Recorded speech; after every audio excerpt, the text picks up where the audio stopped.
here at the Investment Professionals Conference today. I have Brian Murphy with me.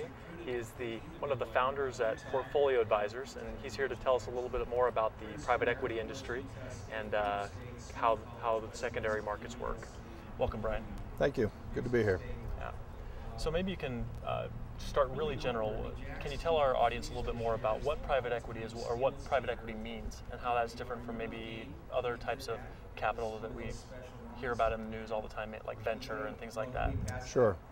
So private equity focuses on private companies.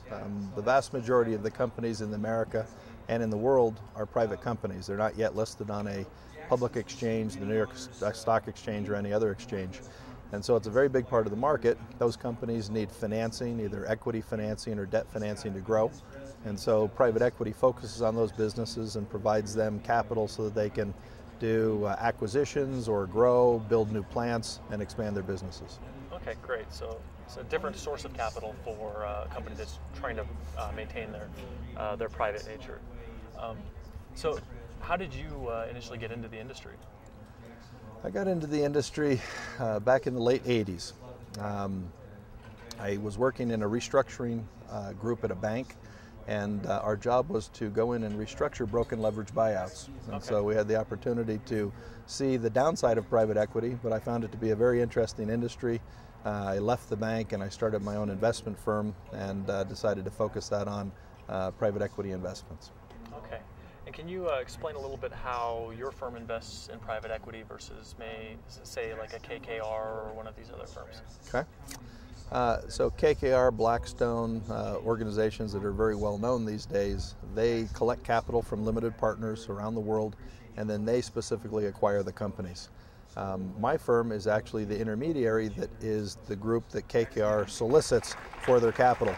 So we represent organizations such as the Utah Retirement System or the Pennsylvania Public Schools, and we help them build their private equity portfolios through investing in buyout funds such as KKR, or venture funds like Accel, or mezzanine funds or distressed debt funds. So we play that intermediary role where we are the institution that it becomes the limited partner, or our clients become the limited partner in those funds.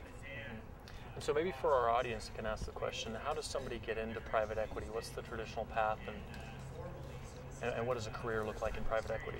Well, I think the industry is so large and it's grown so broad that there are many paths that can lead to private equity.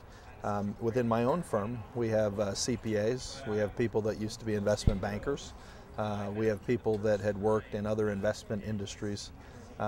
We have people that were businessmen, people that understand industries and can help determine if a company is fairly valued or overvalued. So the industry is broad. We have a legal team, we have a marketing team, we have many different functions, so people can participate in the asset class similar to investment banking.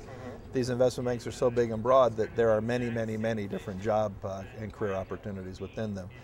Very common to have an MBA, very common to have a CPA, very common to have a CFA, or all of the above. That's great. Yeah, sounds like many roads lead to Rome, so to speak. Absolutely. Yeah. Just one final question. Just where do you see the opportunities in the market right now, given some of the turmoil? Does that create special opportunities for the private equity sector or for private equity investors? Sure. I think private equity has historically adapted very well to market chaos. Certain times will create better opportunities. So for example, during the global financial crisis and today, there's still a considerable amount of stress within the economy, in the banking environment. And so private lending organizations, turnaround organizations, distressed debt organizations, firms that buy used partnerships to create liquidity for limited partners, those seem to be the most popular. As we come out of the recession, then buyout funds and venture funds become much more exciting because they really need bull markets to do well.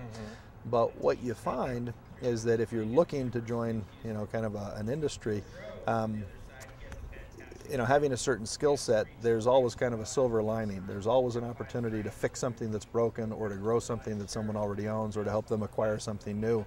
And so you can either tilt by segment, or you can kind of change where you are in the stack, whether it's equity or debt.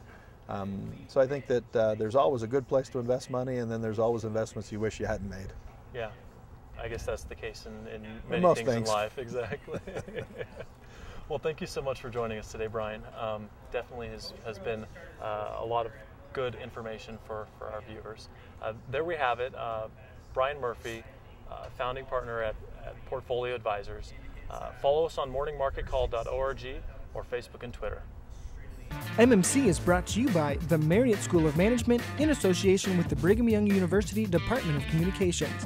MMC is made possible by a generous donation from Larry Tasjan and Gary Williams, and is produced by Rhett Weller, Todd Castagna, Mason Chin, Joel Toby, and Sabrina Beck, with line producing by Beth and Brian Grimmett. For more information, find us on Twitter or at morningmarketcall.org.